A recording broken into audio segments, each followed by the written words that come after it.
Welcome back, everybody. This is Seed Wars number 14, and today we're looking at the Devil's Apple. If you've seen the last couple lectures, then you understand what's going on at this point. We've got into some very unusual theories about the garden, and definitely controversial material, to say the least. We're trying to stack up as much evidence as we can to support this theory. I realize there's going to be a lot of naysayers, understandably so, and that's okay. This isn't a popularity contest for me. This is a genuine, authentic search for truth and trying to discern what took place. And when I consider the fact that there are secret occult societies today who have rituals that are based around Cain and Tubal Cain, and who claim that they're part of a divine royal bloodline that goes all the way back to the beginning, when I put that into context with what we're espousing, it doesn't seem so far-fetched any longer. Especially when you consider the fact that almost every ancient culture talks about some type of Nephilim beings or gods or even serpent beings, the man-dragons of ancient history, like the ones we see here on the right, the sculptures of these reptilian lizard people, like the Hopi Indians described, or the Mayans had Quetzalcoatl, the feathered serpent gods, and so you begin to realize that it's not a figment of people's imaginations, and that the Bible is attempting to reveal it to us in a very mysterious way, but it requires a great deal of digging in order to uncover it all. And I think one of the things that has always appalled people of this theory that I've shared with others is the idea of Eve, having sexual relations with this being. It's a disgusting and revolting thought that God's creation would participate in that. But now, after looking more diligently at this mandrake, the mandragon plant, it becomes evident that Eve didn't participate in that, but rather she was truly beguiled. The serpent tricked her into eating the love apple. She had no idea when she ate that love apple that it was going to lead to something far more nefarious. Had she had any idea, she would have never done it. And so once you establish the idea that Eve didn't voluntarily sleep with a serpent being, that she was deceived, beguiled, tricked into doing it, had no idea, was not in her right mind, was under the influence of mind-altering drugs to the point of being totally in a disassociative state, hypnotized, then that becomes a little bit more palatable. And I think maybe that's exactly what happened. See, Adam and Eve, they remind me a lot of like teenagers. They're young, they're naive. They don't know really, well, teenagers know right from wrong, but naive people, ignorant people, they don't understand what they're necessarily getting into because they're naive. They're ignorant to it. I was like this when I was young. My father was a drinker. Good man, but he drank a lot, and he had a liquor cabinet, and he told me not to mess with it. Exactly the way that God the Father told his children not to mess with the tree. And my dad knew why he didn't want me to mess with it, because he knew if I drank the alcohol that I would end up doing something that I would regret. See, the alcohol was the vehicle by which, the mechanism by which I would then enter into a different state of mind. And it's a state of mind that can get me into trouble. I think that's exactly what we're dealing with here in the garden. God didn't want them to eat of the fruit because he knew that the fruit, That's exactly analogous to why you tell your 13-year-old don't go in there and start drinking your vodka. Because you know darn well something bad's going to happen if he starts drinking that vodka. He's not mature enough to handle that situation. And so, like all young teenagers, or most, should I say, not all, but most, I was curious. And so, one day I decided I'd start taking a few swigs off of the Southern Comfort in my dad's liquor cabinet. And lo and behold, I proved him right. I was not responsible enough for that because I went on a pretty intense experience that included a blackout drunk experience. The kind you wake up the next morning and go, whoa, what happened? Just a blurred image. And the people who were around at the time said that I did quite a bit of interesting things, and they could have gotten me to do anything they wanted. And so I imagine this is a lot how it was for Eve. She also was curious. She also wanted to find out what the tree of knowledge was like. And she just needed a little push. And the serpent was there. He was a wise being. And he was able to beguile her into eating the fruit. That's the deception, is he tricked her into eating the fruit. Once that happened, all bets are off now, because we know that that fruit has highly potent, hallucinogenic, hypnotic, dissociative properties in which now the Nakash can do any single thing that he wants. Now, we can't know exactly what happened after that she ate that love apple, but I think the evidence is starting to stack up that something of a sexual nature happened. She would have never consented to that if she was in her right mind, but unfortunately she wasn't in her right mind. She did disobey God. He knew if she ate of the fruit that she could be manipulated into doing things that she would not ordinarily do. And so as a consequence, we see the proto-evangelium in the very next verse, the seed of the woman versus the seed of the serpent. And I'd say 99% of the biblical population and Christians spiritualize that verse. They love to say that the seed of the woman is a literal seed line that leads to Jesus Christ, but the seed of the serpent is a spiritual seed line. And in my opinion, that's not very good hermeneutics, because you can't make half the prophecy literal and then spiritualize the other half. Either both are spiritual prophecies or both are literal prophecies, in my estimation. And we know that the seed of the woman is a literal prophecy that leads all the way down through David and all the way up to Jesus. And so the other one is literal too. It's a literal bloodline. It goes all the way through to the man of sin, the man of lawlessness in the last days. And so this explains why we have today these satanic Luciferian organizations who claim that they belong to a divine bloodline. They call themselves the bloodlines of the Illuminati. They claim to date back from all of the ancient kings and queens of antiquity, the Merovingians and all of the different royalty. And these bloodlines have always kept it within the family so that they could concentrate and purify their genetics. And they've always reigned supreme over the planet since day one. And they continue to reign supreme today. And that explains why we see all of the symbology in the occult with the serpents. We see all of the dragon symbols on the coat of arms and all of the different flags.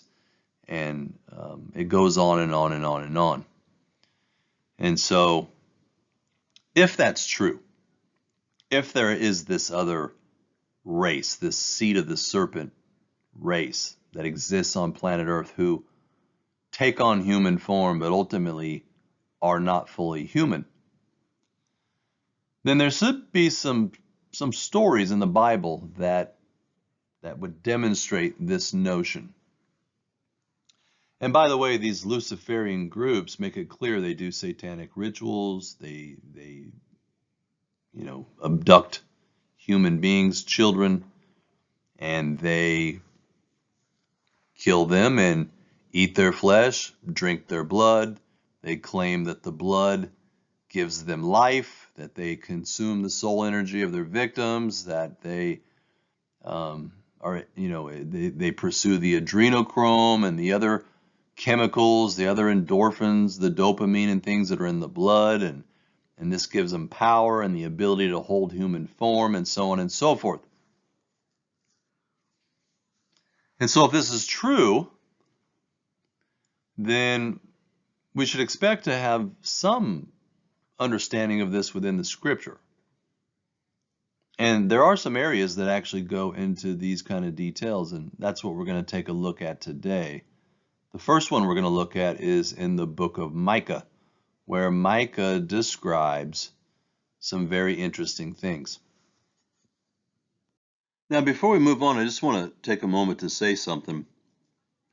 If you're struggling with this garden situation and the seed of Cain being from the enemy,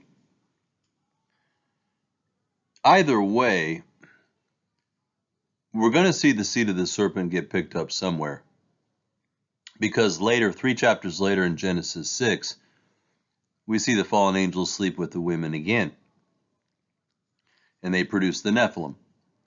And there are many people that believe that that's the origin of the seed of the serpent, that it started in Genesis 6. Now, I believe it started 3 chapters later with a different fallen angel and a different woman. We just happen to know their names. One's called Lucifer and the other Eve. That's really a moot point, in my opinion. Now, if you don't believe in the Nephilim of Genesis 6, then that brings a whole level of problems with moving forward, because then you can't receive really anything to do with the seed of the serpent. And so if that's your current stance, then my challenge to you would be to go to the Days of Noah series and watch the first 4 or 5 30-minute lectures, because I think they do a reasonable job at clarifying that point. And so wherever you are on the fence right now, if you're with me, it happened right out of the gate, Genesis 3, right from the very beginning, the Nakash found a way to get into the genetics. Or if you're a Genesis 6 guy or gal, and you think that it all began when the fallen angels descended on Mount Hermon and took the women and they got into the human genome at that time, that doesn't really matter, ultimately. I mean, it really doesn't. And so understand that moving forward here, we're going to look at an account in Micah. And this is about this seed line, this Nephilim seed line. But before we look at Micah, I want to look at the word mandrake one more time. The Hebrew word for mandrake is dwade. Strong 1736. Right up here, dwade. It means a love apple and to boil something. That's an interesting second definition, to boil something. In fact, it derives from the word dwad, which is a little more specific. That's a boiling pot or a kettle or a cauldron. Now, if you know anything about witches, they're always doing their potions in a cauldron. And that's what we're going to see here in Micah 3. We're going to see an account of witchcraft, but not in the way that most of you and most of the world are thinking about it. Today, when we think of witchcraft, we think of Aleister Crowley, we think of Wicca, we think of the people in the occult, we think of the people who are into paganism and Mother Earth and nature, and that's all true. That's the modern version of witchcraft, but it's not the ancient original version of witchcraft. The original witches and warlocks were Nephilim Canaanites from the seed of the serpent who were not fully human and of the race of Adam. And they are the original witches and wizards and warlocks. Now, over time, their legend and mythos has turned more into what we have today, which is a very watered down version of occultism that human beings are practicing. And so understand that when we read this account, we're not talking about today's witches. We're talking about the real deal Nephilim, hybrid, cannibal, blood drinking, reptilian serpent seed. Okay? So in Micah 3, and I said, "Hear, I pray ye, O heads of Jacob and princes of the house of Israel. Is it not for you to know judgment, who hate the good and love evil?" So we're dealing with people who hate good and love evil. "Who pluck off the skin from off of them, and their flesh from off their bones."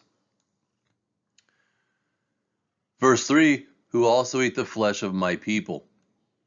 See that? God's people. People made in his image, his likeness. Whatever group we're talking about here, they're eating the flesh of God's people. And they flay their skin from off them, and they break their bones and chop them into pieces and put them in a pot, and the flesh within the cauldron. I mean, can there be any question what we're reading here? This is a full-blown ritual in the middle of the night where entities have gathered around and they've got some of God's people and they're skinning them and pulling their flesh off the bones and throwing it into a pot to make a stew. The same way that people do to chickens. We got people today that do that to chickens. They skin them, pluck them, pull their flesh off, throw it all in a pot, and make a chicken stew. Only this group of entities was doing it to human beings. And later in the verses here we see verse 6, "Therefore night shall be unto you, that ye shall not have a vision, and it shall be dark to you, that you shall not divine, and the sun shall go down over the prophets, and the day shall be dark over them." So we're dealing with visions, diviners. Verse 7, "Then all the seers will be ashamed, and the diviners confounded." We're dealing with this whole group of diviners. See, that's what the Nakash means, a diviner. And he's the one who produces this wicked seed line who will continue to participate in witchcraft and divination throughout all of the Old Testament stories. So there's a couple connections we should make here. Number one, notice the word cauldron. They put the flesh in the pot, known as a cauldron. And as we said previously, that the word cauldron is the word dwad, a kettle or a cauldron. And from that word comes dwade, the love apple that you boil in a cauldron. And so we see a direct linkage between the cauldron and the mandrake plant that the ancient lizard mandragons used for preparation to affect human beings. The other thing that I would point out is that we have to understand that in the original garden account, the Adamites were not meat eaters. They were vegetarians. That's why God provided them all of the seed-bearing plants and trees that produced fruits and things. That's what sustained them. That God's original plan was not to kill all the animals and eat them. However, when Satan found a way to enter into the planet with his own seed line, they brought much change. They were cannibals, blood drinkers. They did kill animals and eat meat. And as the Adamites and this other seed line began to mingle to some degree, we began to see the crossover where now all people on the planet are eating flesh. And Of course, we know that prior to the flood, there was a full-blown corruption of everything on the planet, that pretty much Noah and his immediate family were just about the only Adamites left. Everything else had been contaminated. Many of the animals as well. They were mixing the breeds of animals with other animals and making chimera species. And so that's why God sent the flood. He sent the flood to judge the world, to destroy all of the genetic contamination. God's the one who chose the male and female animals that were still made after their own likeness and after their own kind, and he brought them to Noah and his family, and he preserved them through the flood to start over. But it's after the flood now that we see that God gives man a concession and allows them to start eating meat. And you have to ask yourself why. Why prior to that did God not condone meat eating, and then after the flood he does? And the only logical explanation is because of what happened with this seed line. They introduced it to humanity. It's now within the consciousness of humanity to eat meat. And so God gave him a concession and allowed meat eating to take place after the flood. Now, we just reviewed the account in Micah that talks about these entities who are flaying the skin and throwing the flesh in a pot and eating God's people. We put it in context that this is a serpent seed, Canaanite, Nephilim, hybridized group of entities. And now when you put that in context of the symbology, notice what you notice about each of these witches. Whenever you do a literature search on the ancient witches, you'll always find that they have this reptilian green color and that they're not fully human. They have these weird human-like features, but they're clearly non-human entities. And that puts things into a whole different perspective. See, we've turned it into mythology. We have all these green characters. Nobody's ever been able to explain why or what the origin of these witches being green were. But in context of what we're discussing, it sounds like the reason that they're portrayed as green today is because there's some truth in that. They come back from this reptilian serpent seed line. And it's true of the witches on the flying brooms, which we reviewed in the last lecture. The mandrake plants, the henbane and the belladonna, they're aphrodisiacs. They create a situation of eroticism, and so history reveals that they were using these in sexual ways. And since they also work on the pineal gland, they cause astral projection and levitation and things like that, that's where this connotation of the witch on the flying broom. Now notice these entities are not human. Big noses, pointy ears, weird human-like features, but they're clearly non-human. You say, well, why do they look human? Well, they're hybrids.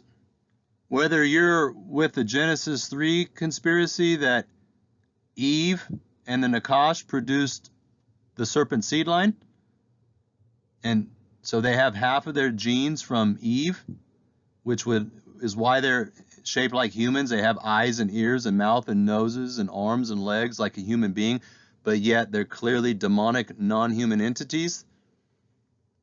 Or whether you're more of a Genesis 6 person who says, well, it's the fallen angels who slept with the women in Genesis 6, same thing.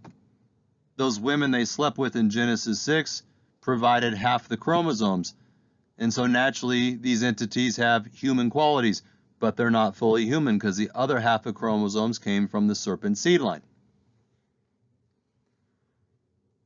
And I don't mean to beat a dead horse, but as I've said before, whether it's the fallen angel Lucifer sleeping with the human being we know of as Eve, or if that's too personal for you, then you can accept the unnamed fallen angels who slept with the unnamed women in Genesis 6. Either way, same story. We see the same symbolism for warlocks. A warlock is an ancient male witch or demon. connected to Satan and also associated with giants, interestingly enough, and cannibalism. And we see a lot of warlocks today in different occult games like Dungeons and Dragons, and they always display interesting features, reptilian features.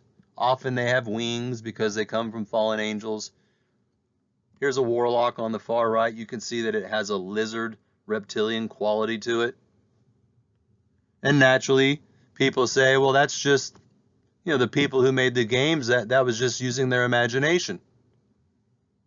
But was it really? Maybe there's more truth to it than most people know. Maybe the reason all these creatures are depicted as demonic with abnormal features and that green reptilian color is because they're really part of a reptilian serpent seed line, exactly as the scripture alludes to. So let's take a look at what Hollywood has to say about it, because as I've demonstrated in the Days of Noah series, there is a tremendous amount of predictive programming, subliminal programming all throughout television. People think of this as science fiction, but a lot of times it really is more science fact. So if there's really this serpent seed line, let's look at some movies. The first one of interest would be Rosemary's Baby. Now this was what they referred to as a classic horror film, produced in 1968 by a very deep occultist by the name of Roman Polanski. Now I did a really interesting video in the Days of Noah series on Roman Polanski, on how art imitates life, that in real life Roman Polanski was a struggling producer who ended up joining a satanic coven, and then in order to gain power and notoriety, he ended up allowing the Manson family to sacrifice his wife, Sharon Tate, who was pregnant with her 8.5-month child. And oddly enough, about 18 months before this event transpired, we see the movie Rosemary's Baby, which coincidentally is about a struggling actor-producer who joins a satanic coven and is attempting to produce this child of Satan, or the Antichrist. So there's some very strange and deep connections between the two. Also in that video, we connected to John Lennon and the Beatles, Aleister Crowley. It's a very very complicated web of people entangled within that story. And I'll leave that video in the description box for those who care to go back and look at that. But what's interesting in this movie is that in Rosemary's Baby, one of the women who are in the satanic coven, the elderly neighbor by the name of Minnie, she gives a pendant, a talisman, to Rosemary. She refers to it as a good luck charm. And within that magic pendant contains a special root called Tannis root. Now I want you to really keep all this in context of what we've described recently with the Mandrake root and how it's an aphrodisiac, how it prepares women to open up their womb and prepares them for getting pregnant and puts them in a hypnotic state so that they can be taken advantage of, so on and so forth. So in the movie, Rosemary's husband, Guy, who, by the way, is also part of the coven, she doesn't know it, of course, she's the unsuspecting and naive wife, kind of like Eve, has no idea, she's naive, that her husband is in this coven. And on the night that they plan to conceive a child, the neighbor Minnie just happens to come over and force Rosemary into eating a cup of chocolate mousse. And Rosemary complains that it has a chalky undertaste because Minnie has smuggled some of this Tannis root capsules. She's broke them up and smuggled it into the chocolate mousse, and Rosemary's able to detect something odd about it. Well, after she eats the chocolate mousse with the Tannis root, she passes out. And she experiences a very vivid, dreamlike vision, like a lucid dream. And in this dream state, a demonic entity rapes her and impregnates her as her husband and the other satanic coven, the tenants next door, are all nude and watching. Now, this has some striking comparisons to what we've been talking about. We see all of the properties here. Rosemary's the naive woman. Guy is the one who's going to take advantage of her. They give her a special root or herb that puts her in a transcendental hypnotic state, a dreamlike state. And then while she's in this dreamlike state, she's not able to do anything about it, but a demonic entity rapes her and impregnates her with a seed. Now, the next morning when she wakes up, her body's covered in scratches, indicating that it was more than just a vision, that it actually happened, but because of the Tannis root, she interpreted it as a vision. Later, her husband, Guy, said that he raped her while she was unconscious because he didn't want to miss out on baby night. Later in the movie, she discovers that she actually gives birth to the Antichrist, Satan's son, a literal seed. Now, there's obviously some uncanny similarities to the story of the mandrake plant and Eve. And when you look at the cover of the movie, you notice that, of course, Rosemary here has this blank stare on her face because she's in this hypnotic trance. And then, of course, we see that the whole film cover is reptilian green. What are they implying here? They're implying that she's going to give birth to this serpent seed line. Now, most people are going to say that Roman Polanski just has a overactive imagination. But coincidentally, he's deeply into the occult. He's part of the Hollywood elite satanic Luciferian underground. And we know what the origin of the occult is. It goes all the way back to the original Nakash, the diviner, the soothsayer who puts a spell on you. And so I would say that it's not the product of an overactive imagination. This is the same Roman Polanski who later would have to flee the United States for raping a young girl. And he was able to avoid extradition over in Europe for 20 or 30 years. Now, a really fascinating detail is when you start to unpack this Tannis root.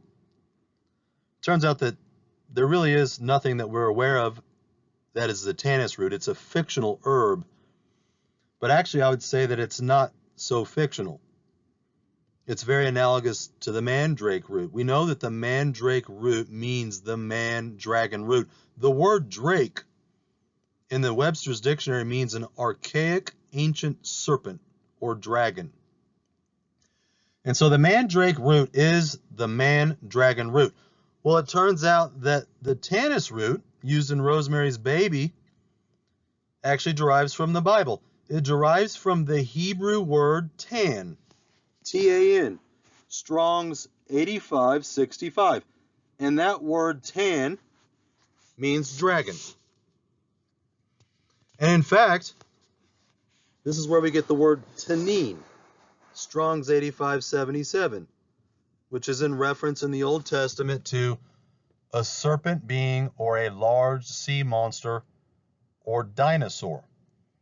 This is the concept in the Bible, especially in the book of Job, where it talks about different large entities describing reptilian creatures.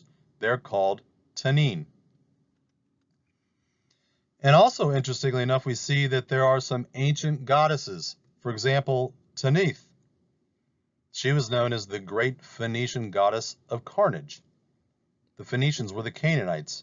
They were the serpent seed line, the Nephilim seed. Now, Tanith was known as the sky goddess who ruled over the sun, the stars, and the moon.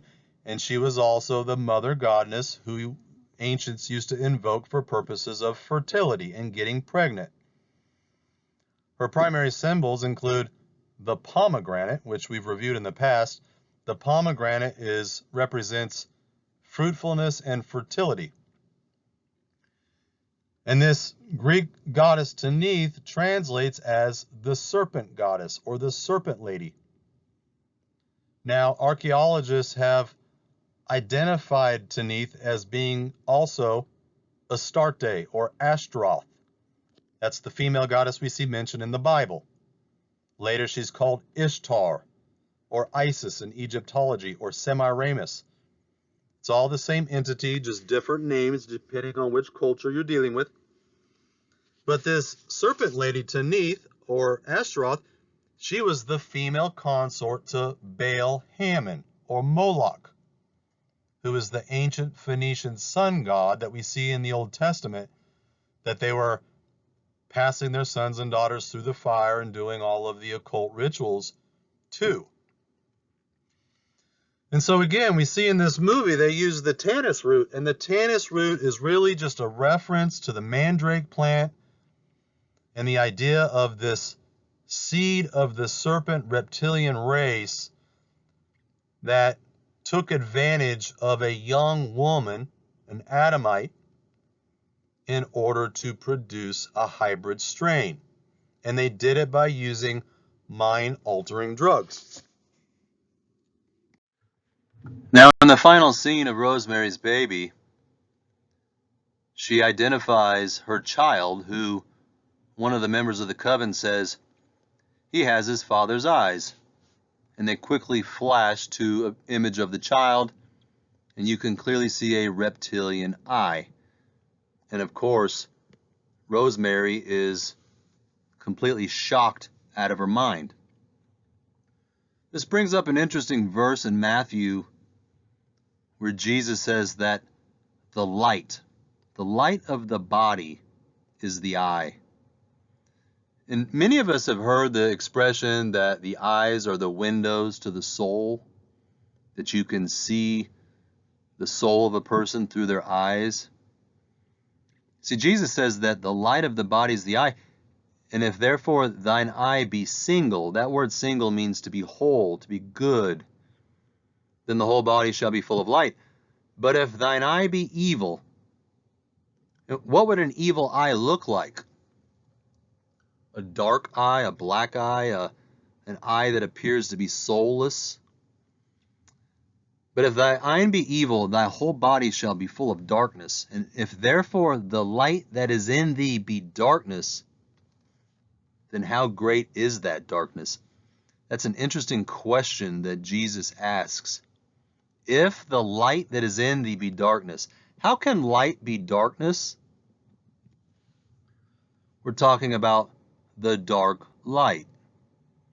That's a concept that we saw in the Days of Noah series when we were looking at the Brotherhood of Saturn, how they talked about the dark light and that it was more powerful than the true light. If the light be in darkness, Jesus asks, how great is that darkness? And based on some of the things we're looking at now, it appears that the darkness is greater than the vast majority of the population really understand. We also see a lot of interesting symbolism in werewolves and vampires. Now we're going to do an entire lecture on vampires when we look at Vlad the Impaler. But werewolves are also fascinating. They're known as lycanthropy. And it involves humans, or at least those who appear to be human, who shapeshift into werewolves. And this is stuff that superstitions have existed for centuries. The word lycanthropy derives from the Greek word lykos, meaning wolf, and anthropos, meaning human-like. And legend has it that they come out during the full moon. That also happens to be when all of the witchcraft is taking place. And these creatures desire human flesh and human blood. And it turns out that the origin of lycanthropy goes back at least to the 2nd century BC to a famous Greek writer known as Pausanias. He tells a story of King Lycaon of Arcadia, who was transformed into a werewolf because he had sacrificed a child on the altar of Zeus. Now, in the Days of Noah series, multiple times we clearly reveal that all of Greek mythology, all of the chimera animals, all of the different demigods, half human, half gods like Hercules, those are all just retellings, stories and retellings of the pre-flood world with the Nephilim. And so whenever we look at Greek mythology, we have to put it through the context of the Nephilim. And that's really what we're dealing with here once again. These entities who are able to shapeshift. And we've connected Zeus multiple times in the scripture to Satan himself. And it's interesting, we also see stories of werewolves being described by the famous Roman poet Ovid. And he talks about werewolves in his famous book, Metamorphoses. Interesting name, Metamorphoses. That means shapeshifters. Paul uses a similar word when he talks about Lucifer in the New Testament. He says that Lucifer can present himself as an angel of light. And that word present is metaschizmatia. It means to shape himself into an angel of light, that he can manipulate his appearance. And of course, the Roman poet Ovid, when he's talking about these werewolves and these metamorphoses, it involves the stories of the Greek gods and the Greek titans. And so it often makes me wonder if there isn't more truth to these beings than what history would reveal, that these were really this serpent seed line who have the ability to shapeshift into different entities. Well, what does Hollywood have to say about it? We have movies like The Omen, where you see here a human-looking boy who's able to hold human form, but then it shows his shadow here that really he's a werewolf in disguise. And of course, his name is Damien, which means demon, and he is a literal seed that was born that will give rise to the Antichrist. He is a literal seed of this serpent strain. We see this in the movie Warlock. Here we see it says, he comes from the past to destroy the future. Warlock, Satan also has one son. See, the movie is espousing that there is a seed of Satan, a seed of the serpent. And that's exactly what the Bible says.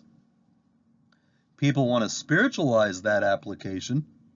They've never given the possibility that it could be a literal interpretation, that right after the garden, when it says there's a seed of a woman and a seed of a serpent, that could potentially be a literal seed line.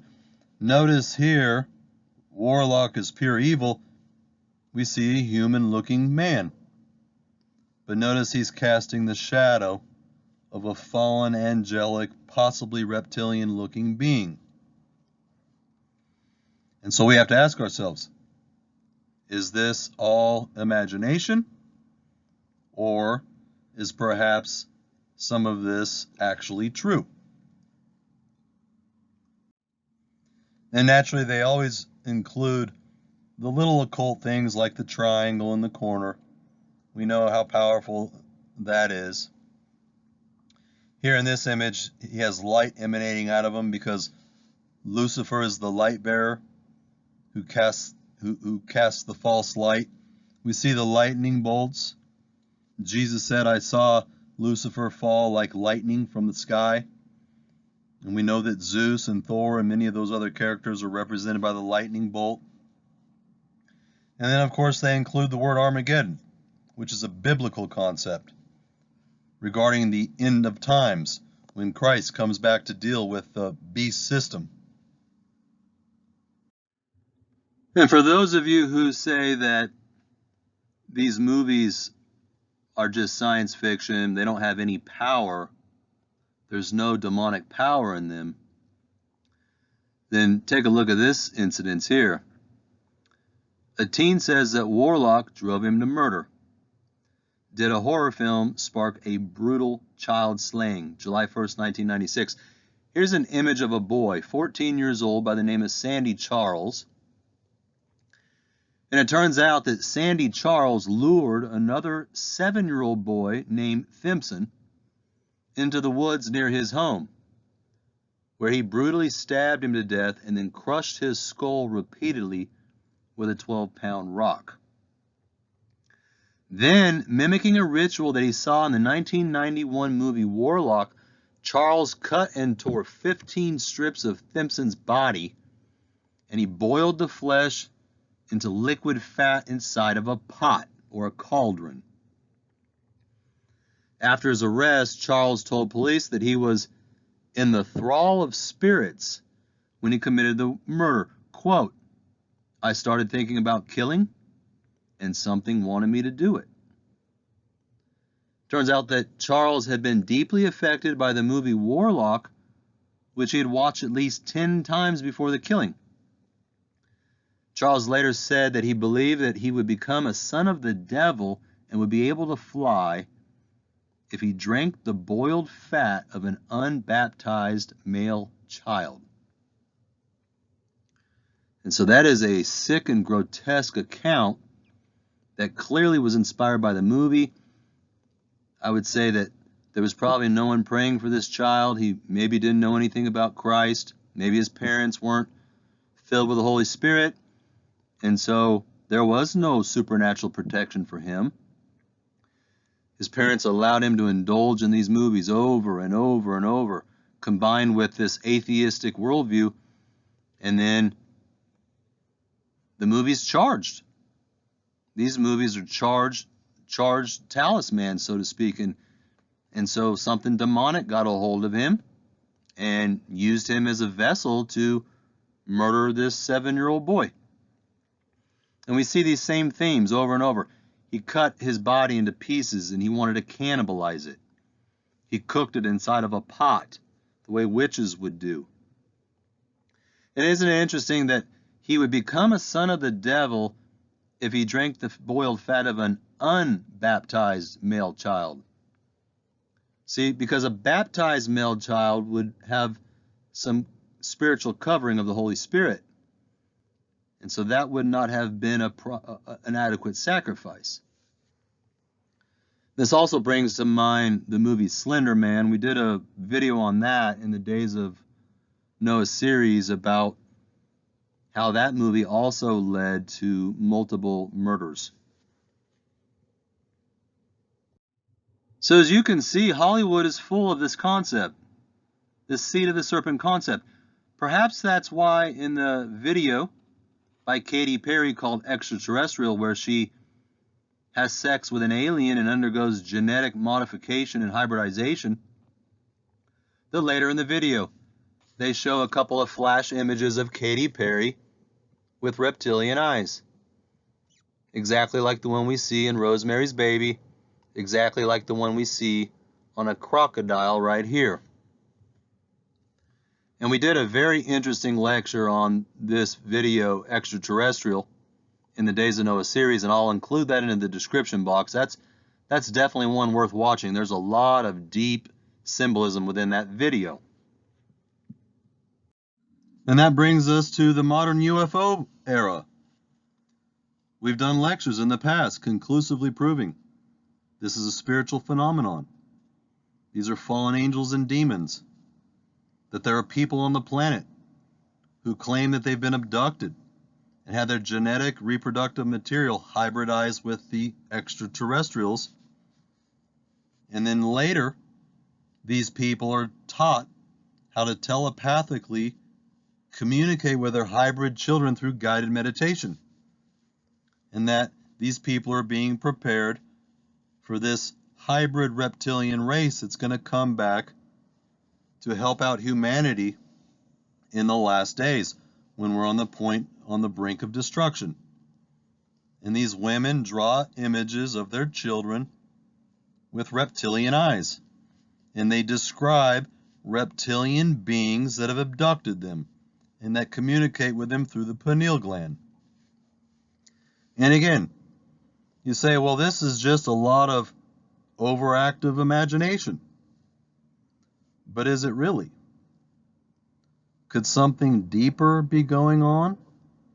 Something that's been shrouded from humanity? That's the question of the ages. And what are we to make of all of the different testimonies that exist today? People like Arizona Wilder and Kathy O'Brien, who claim that there's an Illuminati group, a race of entities controlling the planet, steering us towards the New World Order and the Mark of the Beast system, who appear to be human, but they've actually witnessed these human beings shapeshift at satanic rituals and cannibalize human beings for satanic ritual abuse. Again, are these people deluded? That's a question that you have to answer for yourself. I will leave a brief 20-minute video of Arizona Wilder in the description box. I strongly recommend that you watch her testimony because she goes into great detail of what she has witnessed in some of these rituals, and she describes some of the shape-shifting events. And so as you can see, the plot thickens, and it appears that the rabbit hole goes much deeper than we could have ever imagined. And so I'll leave you with this final thought. Could this be what the Bible is describing when it says that the serpent went into the garden and beguiled Eve, and as a consequence we see the seed of the serpent brought out in Genesis 3, and then later in Genesis 6 the fallen angels begin to sleep with the women? And all throughout the Old Testament we're told of different giant races and different beings who are trying to destroy God's people. Has all that vanished into antiquity? Or is it possible that they've been able to preserve themselves and do it in secrecy? Is this who Jesus was talking about when he told the religious leaders that they were hypocrites, which the word means play actor, someone who's put on a costume and pretending to be something that they're not? The same group of people, I might add, that he said are going to go to hell, that are going to burn in hell, and he actually referred to them as a generation of vipers. That actually translates as a seed of a serpent. Was he just using euphemistic language when he called them that? Or did the Son of God know that they were really something else? Well, that'll be for you to decide on your own. We'll continue to unpack this as the lectures go on. And so on that note, Godspeed, and we'll see you on the next one.